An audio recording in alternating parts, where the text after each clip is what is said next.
Japan anime news powered by Newtype. I just walked through the gates of Nippon Broadcasting and arrived here in about 5 minutes. Today has been quite packed, especially with anime-related plans. Today's recording date is Monday, January 13th, 2025, which is a public holiday in Japan.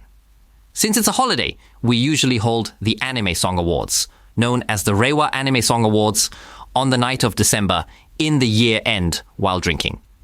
Since the Anime Song Awards have already concluded, I thought we had secured a venue at Loft Plus One in Shinjuku, but it turns out we hadn't. So this year, we decided to hold the Reiwa Anime Song Awards on January 13th, right after the new year, and it seems that everyone has come to the conclusion that it's not a bad idea. Well, just a little while ago, the uncles spent 4 hours deciding the 12 categories of Anime Song Awards without playing a single anime song. Here are the script and the list of nominated awards. This year, we had music critic Akihiro Tomita, myself Yoshida, producer Saito from Animalo Summer Live, anime writer Hisashi Maeda, and DJ Kazu, who DJs around the world, as our members. Each year, we nominate one song for each category and then have a lively discussion to decide which one to choose. For now, the least contentious decision was for the Best Work Award, which went to Bling Bang Bang Born. It was decided in no time. Creepy Nuts won, but there are various other things to consider as well. This year, the Lyric Award went to the Kita Uji Quartet and True's Euphonium for both the opening and ending lyrics. It was a bit impossible to narrow it down to just one this time, since both have significant meaning. As for the Composition Award, I had initially thought of Masayoshi Oishi's Gambling Fall, but in the end, it was Oshi no Ko that won, particularly for Fatal. For the Arrangement Award, it went to Lisa's Queen and Honwaka Papa, Phasma's. The identity of the latter has not been revealed yet. I have spoken to them directly, so I have an idea. There was also Nakajima Rei's Gatan Goton and Where is the Weekend Train Going? Additionally, there was talk about Brave Burn being good too, but in the end, it went to Bochi Boromaru. This was for the opening of Too Many Losing Heroines, and also the ending theme for Naigijosu no Wakakimi. This time, the Arrangement Award went to Kamakura Style, which I nominated. As for the Singing Award, it was interesting this year since it was newly established. For example, Saito P had Togenashi Togeari, I Get It. Otoha-san was doing Kurohitsuji, and DJ Kazu-kun was there too. And what struck me was that Tomita Akihiro-san was Kushiakira-san. I see. The song Arano ni Sake o Bukensha Tachi is really understandable. But what I thought was remarkable was the show with Punir and Ado. I get it, right? That performance was indeed amazing. Sahara-san singing Ado's difficult song with Punir is truly impressive. However, I wonder what I should do since I couldn't include it this year. How can I not choose Freedom as a representative anime song for 2024? Considering the huge hit from Gundam Seed, there's that too. It's that this song made it extremely clear that Takanori Nishikawa is exceptionally good at singing. When I suggested, how about this? He congratulated us during our event on X, saying thank you. Now he's saying thank you, but when I mentioned that I was the one who nominated him first, it suddenly seemed to lose its value. I did a lot of various menial tasks when Takanori Nishikawa was doing All Night Nippon at Nippon Broadcasting, so I was at the very bottom. I think they call them station announcers, but Nishikawa has servants at Nippon Broadcasting. Then, the Voice Actor Song Award went to Machiko-chan and Yui Nomiya-chan, each receiving 2 votes. I also performed with Machiko-chan, but this time I thought it would be Iris, with a song by Masayoshi Oishi. The Character Song Award was somewhat divided between the Character Song Award and the Planning Award, and in the end, Shikairo Days received 5 votes. For the Character Song Award, there are a total of 5 people, so with 2 categories, that's 10 votes in total. Brave Burn also received multiple votes, and in the end, we decided to go with Brave Burn for the Character Song. By the way, Brave Burn was also selected for the Karaoke Award this time. Everyone was able to sing it at karaoke, as DAM was officially supporting us, and it was a song that everyone enjoyed, which is why Brave Burn was chosen as well. So, about the artist song show. This is what I wanted to say the most this year. You already understand, right? Meikyu-san with Official Haiji Dandism and Same Blue, Saito P with Bump of Chickens, Dungeon Meal, and Sleepwalking Orchestra, and Tomita-san with Burning by Sheep Literature from Oshi no Ko. You get it, right? The artistic quality is clearly present, and within this context, DJ Kazu-kun has Spy Eyre's Orange. The result is Spy Eyre's Orange. I agree with that. Considering the momentum of this year's Haikyuu and also looking at the drama of Spy-Air's vocal change, you can't help but think that way, right? But the one I wanted to recommend the most is HY's Mushroom Dog. It's obvious, isn't it? Normally, everyone thinks it's incredibly cool. Spy-Air's orange fits perfectly with Haikyuu, doesn't it? I think that's true, but in Mushroom Dog, HY sings Dog, Dog, Dog, Mushroom Dog in the chorus. And the opening lyrics are, where did it sprout from? This is what I love about artists doing things like this. It's fascinating to think about how an artist connects with an anime, and I'm really curious about who brought this idea to the table. And it's a great song. Personally, I think it might be the song I've listened to the most this year. As for the planning award, it's overwhelmingly Shikairo Days. That's just how it is. The newcomer award was all over the place. This time, Togenashi Togeri keeps popping up everywhere. Like in the singing award, everyone mentioned it. I had chosen Akaku Somete Shinzu by Nonoka Obuchi, but producer Saito went with Otoha-chan. I realized that Otoha-chan was a newcomer. Also, Yoshino-san, I haven't properly listened yet, but Rice Watanin ga Ii had Maikyu-san in the ending. What are you laughing about? And DJ Kazukun mentioned Hinata Tachibana's Saiku, Brave My Heart. It seems everyone was pushed to talk about how great Hinata Tachibana is. Huh? It was. Right? Just wait a minute. The Rookie Award. I don't think I'm wrong. At that time, everyone was so scattered that it was just a state of saying they liked what they liked. I believe it ended up being that DJ Kasukon was considered creepy, and that's how it turned out. The creepy person wins this award. It's about who was the creepiest, you know. Also, the user vote award this time went to Be First's Sailing. Yes, that was it. I heard from the fans that they apparently liked One Piece and wrote the lyrics themselves. However, we also have a feeling that it's a bit different to say that One Piece belongs to us in the first place. Well, among various things that happened, what ultimately happened today is that it's Otoha. That's right. It's because she has too much talent, so we decided to go with her. I'm sorry, but I felt like DJ Kazu, who was a bit creepy, was going to win this time. As for this time, up until now, we've been discussing the song awards. The earlier song Bling Bang Bang Born by Creepy Nuts, and we also decided on the Underground Anime Song and Anime Song Awards. There were various discussions about which one would be the grand prize, but up until now, Togenashi Togeari hasn't won anything. Last year, we were really into Girls Band Cry. Isn't it silly that all these old men were so enthusiastic about it together? When it came to deciding what to do about the Anison Awards, we thought about Togenashi Togeari, but that doesn't quite fit the definition of a big hit song. The entire project was interesting, so everyone nominated different songs in various categories. Also, considering that the general public might not yet understand Togenashi Togeari, we thought it should be Bling Bang Bang Born. However, if we just decide that it was a hit without thinking about it, that wouldn't be interesting. DJ Kazu mentioned that we should think about it more, noting that it has even been a hit in India. When he went to India to DJ, he was asked to play Bling Bang Bang Born. So in the end, is this how it is? Since they are creating something interesting as an anime song, isn't it fine to turn away just because it's a hit? It's not the time to worry about such things, so it just became Bling Bang Bang Born. Every year, there tends to be a special award that isn't officially established. But this year it wasn't for a song. It was in the form of a special award for Girls Band Cry and Togenashi Togeari. I took 4 hours to come back, and in between I had a video conference while just returning from watching Fana's concert. So, I mentioned 5 minutes ago, right after we went through the door. The time spent recording has already been longer than that. It feels like no time at all. But really, music reaches the world as it is, so I feel like there probably aren't many people listening to this radio who don't know Bling Bang Bang Born. What do you think? Do people around the world understand Shikairo Days? I'm not sure. Shikanoko, Nokonoko, Koshitantan. And for Japan Anime News, we received a response from Kapain today. Thank you very much. Last time there was a mention that there wasn't much response from overseas, but I hope my posts aren't causing others to hesitate. I'm sorry, Kapain-san. I hope you don't feel like you're submitting a report. It's perfectly fine to send updates like a weekly report. Please feel free to take it easy. I also want to hear reactions to anime from overseas, like from South America or Africa. For now, I found out today that Bling Bang Bang Born is doing well in India.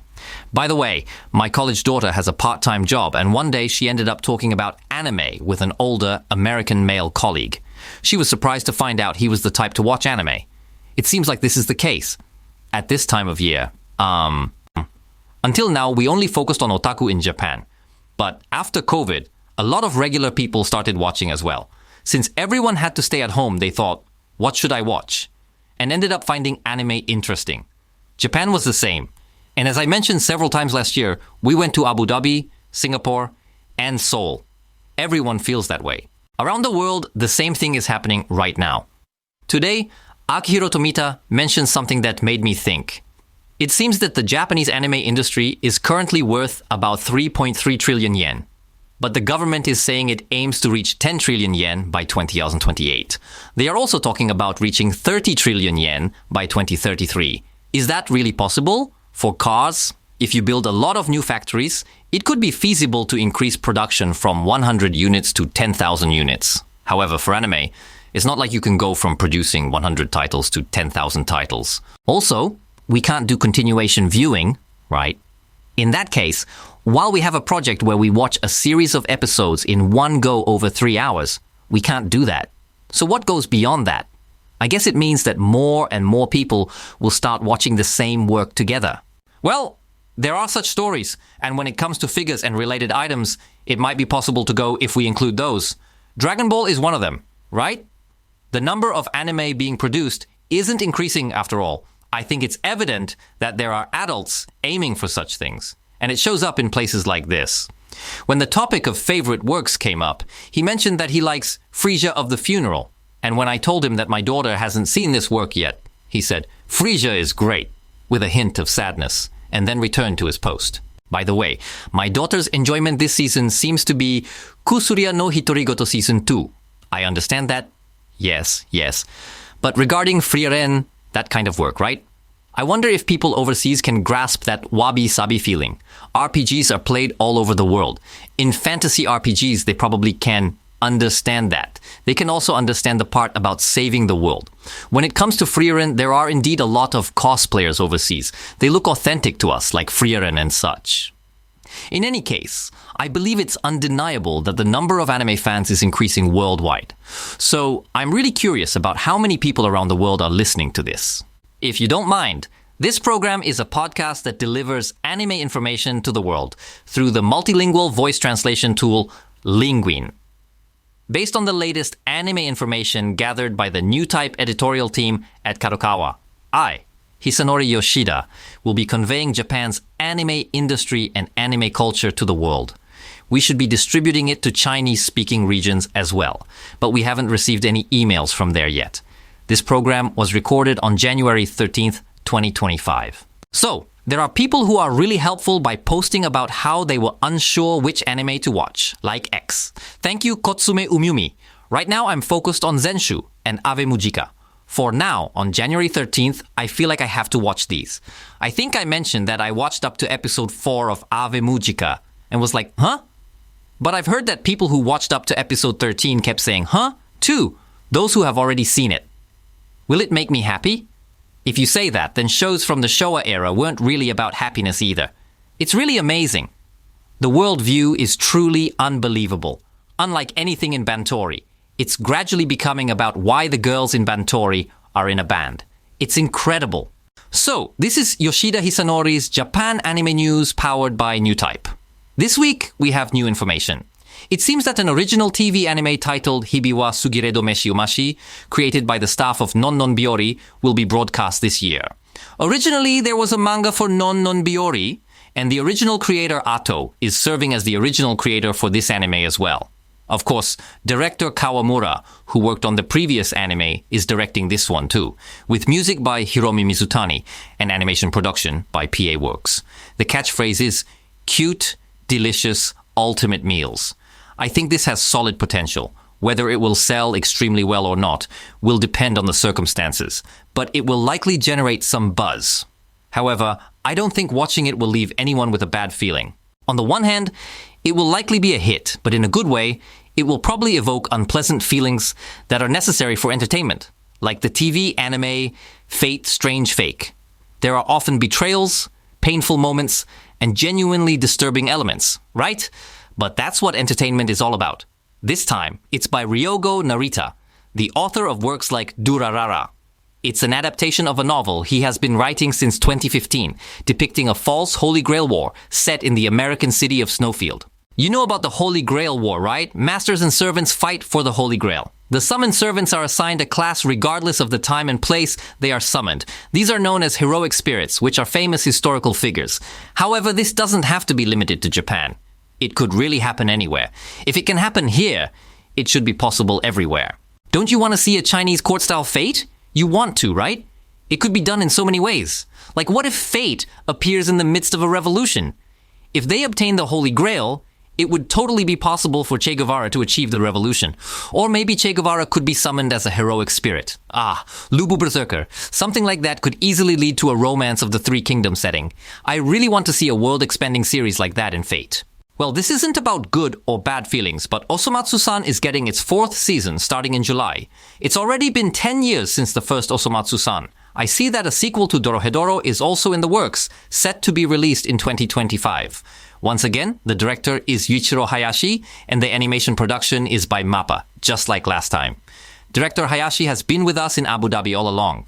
We rode land cruisers together in the desert with director Hayashi. Well, there was a talk event for Attack on Titan, and I got to be the host. Director Hayashi was talking about it, and I thought it was really amazing that he went to Abu Dhabi. But there are fans who asked Director Hayashi about Dorohedoro during the Q&A sessions. At that time, he was singing over there, and someone asked, how did that song come about? I don't even remember. Seeing that there are fans in Abu Dhabi who are even more hardcore than the director made me realize that Dorohedoro resonates worldwide. And the first late-night Precure work, Maho Girls Precure 2, has achieved the #1 trend. Maho Girls Precure Mirai Days aired late at night on the 11th, created for fans who have grown up. That makes sense. When you think about it, it's the same for the new Godzilla, the new Ultraman, and all the new series of Kamen Rider. It's like a new Precure in that sense. I don't think Hideaki Anno is involved though. The serialization of Clamp Holic Ray has been decided to resume. By the way, Holic features Jun Fukuyama and Ami Koshimizu, right, if I remember correctly. It started in 2003 in Young Magazine, I think.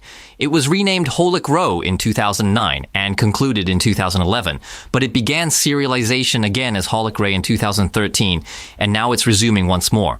It's quite a comeback. The anime for Holic aired in 2006.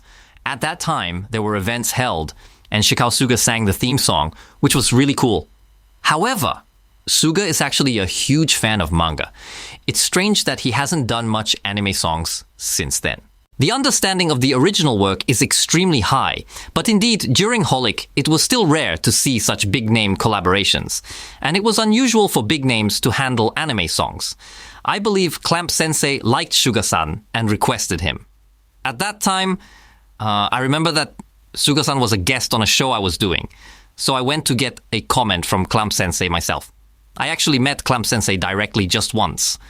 I suddenly remembered that I went to the studio with a recording device. That was this week's anime news. We will be delivering new news like this, so please use the hashtag JAnime. If you have any thoughts on the show, anime news you want me, Yoshida, to discuss, or your impressions of the works you are watching, please send them via email. Right now, the show I really want to see this season, but haven't yet, is The Villainous Reincarnation Uncle. I want to see it soon. It looks interesting, but I wonder how it's going. You can reach me at the email address janime242.com. I'm looking forward to your anime-related messages. We'll continue to bring you the latest anime news throughout the year. And did we do this last week? Yes, we did. We did it last week. Thank you for your support next week as well. I have scaled it down to 1/50th of the original size. This was Yoshida Hisanori, a Japanese broadcasting announcer.